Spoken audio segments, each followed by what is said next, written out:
हाजी भरी भी अगे रही हो गया दिलों दिलों बने हबदार नबी दे यारां दा दिलों दिलों बने हबदार नबी दे यारां दा दिलों दिलों बने हबदार नबी दे यारां दा दिलों दिलों बने हबदार नबी दे यारां दा दिलों दिलों बने हबदार नबी दे यारां दा नहीं ते कल अरमान करे से नहीं ते कल अरमान करे से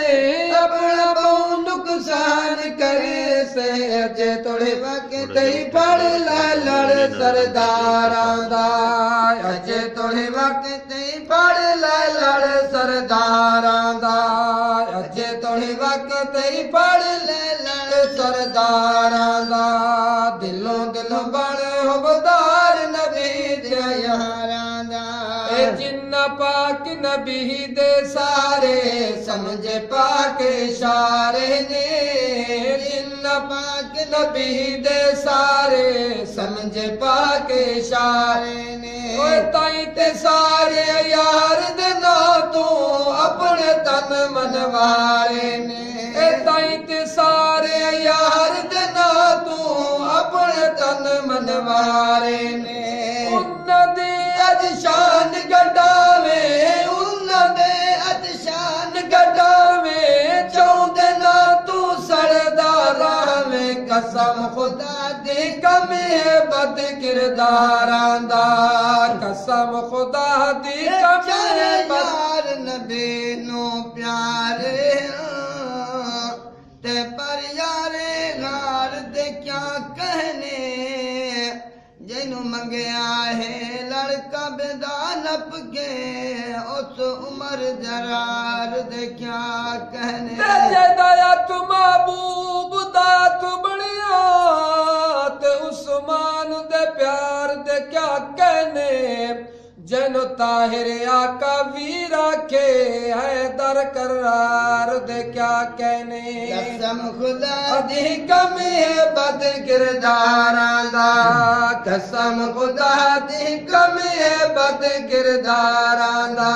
ए जेंदे हल एहसान मेरे ते अज मैं आप लाई वैंदा जेंदे एहसान मेरे ते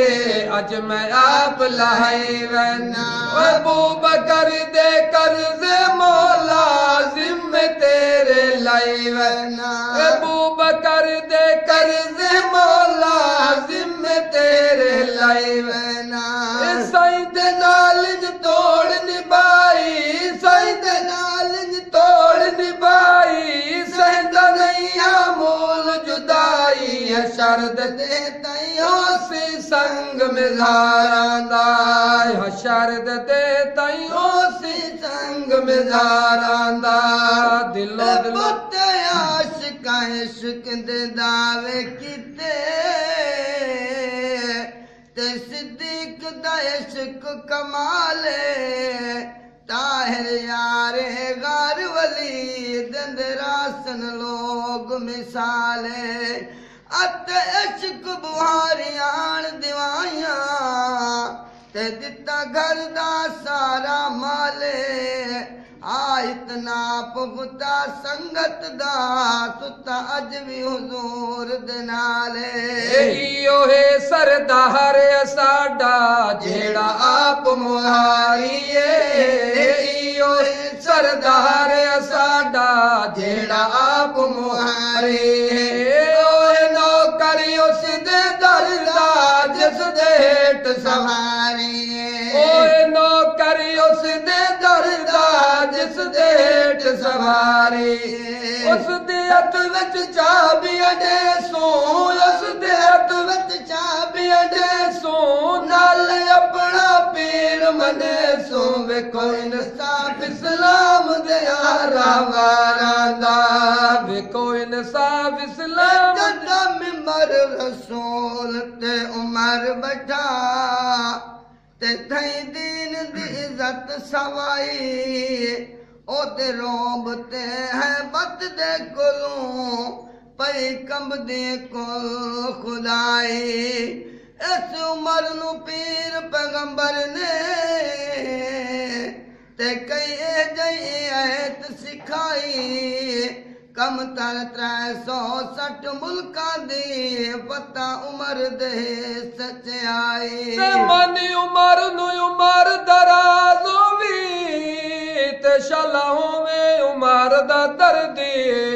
इस उमर दे दर ते लखां दी मैं वेखी उमर संवर दी इस उमर दा शान हुसैन तू बच ले ते घर उमर दे दी है दर्दी हैरान है ताहिर बाज उमर दे तेरी किवें पे उमर गुजर दे उस दी हथ विच चाबियां दे सो नाल अपना पीर मने सो वेखो इंसाफ इस्लाम दे आरावारां दा वेखो इंसाफ इस्लाम दे आरावारां दा दिलों दिलों बन अबदार नबी दे यारां दा दिलों दिलों बन अबदार नबी दे यारां दा ओए नहीं ते कल अरमान करे से अपना बहु नुकसान करे से अज ते वक्त ही पढ़ लड़ सरदारां दा अज थोड़े वक्त ही पढ़ लड़ सरदारां दा दिलों दिलों बन अबदार नबी